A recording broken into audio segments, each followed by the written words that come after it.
Electricity is the most common form of energy, लेकिन हम में से कोई भी ये एग्जैक्टली नहीं जानता कि इलेक्ट्रिसिटी क्या है।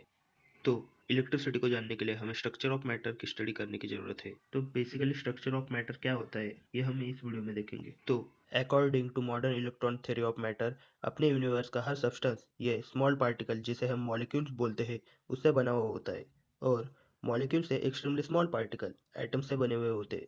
द कंसेप्ट ऑफ इलेक्ट्रिसिटी हम एटॉमिक स्ट्रक्चर से समझ सकते हैं।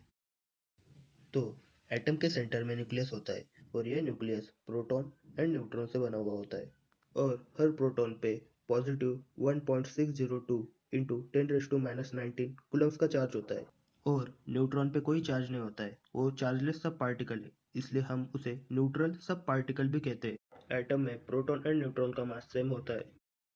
एटम का नेक्स्ट सब एटॉमिक पार्टिकल इलेक्ट्रॉन है, और वो एटम के अराउंड इलेक्ट्रॉन ऑर्बिट में घूमता रहता है, और इलेक्ट्रॉन पे नेगेटिव 1.602 इंटू 10⁻19 कूलम्स का चार्ज होता है। इलेक्ट्रॉन का मास है 9.11 इंटू 10⁻31 केजी होता है, और आप देख सकते हैं कि mass of proton and neutron ये 1837 टाइम्स इलेक्ट्रॉन से ज़्यादा होता है, और इलेक्ट्रॉन की डायमीटर ये 10⁻15 मीटर होती है।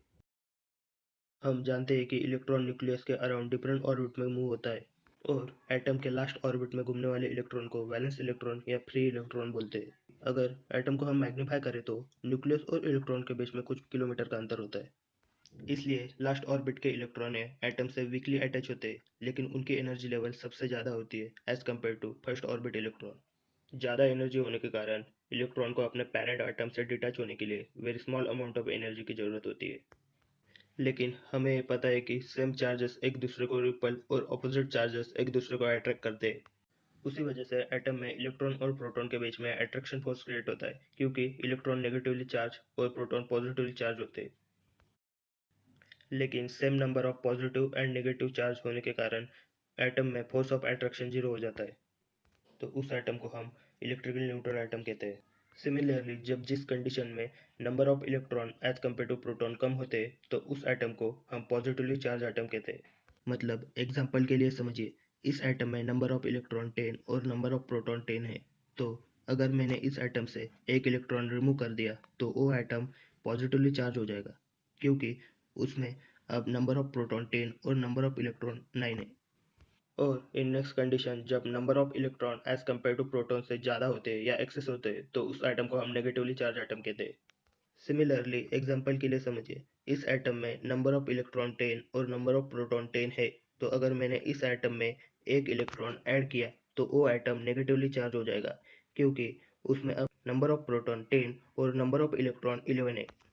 अबाउट डिस्कशन से हमें ये समझता है कि नेचर में मैटर इलेक्ट्रिकली होता है, और इलेक्ट्रिसिटी फ्लो होने के लिए इलेक्ट्रॉन की शेयरिंग एटम में होनी जरूरी है। तो basically the basic nature of electricity is, जब नेगेटिवली चार्ज एटम हम पॉजिटिवली चार्ज एटम से कनेक्ट करते हैं तब नेगेटिवली चार्ज एटम से इलेक्ट्रॉन पॉजिटिवली चार्ज एटम की तरफ फ्लो करते हैं। मैं आशा करता हूँ कि आपको ये बेसिक कंसेप्ट ऑफ इलेक्ट्रिसिटी समझ में आया होगा।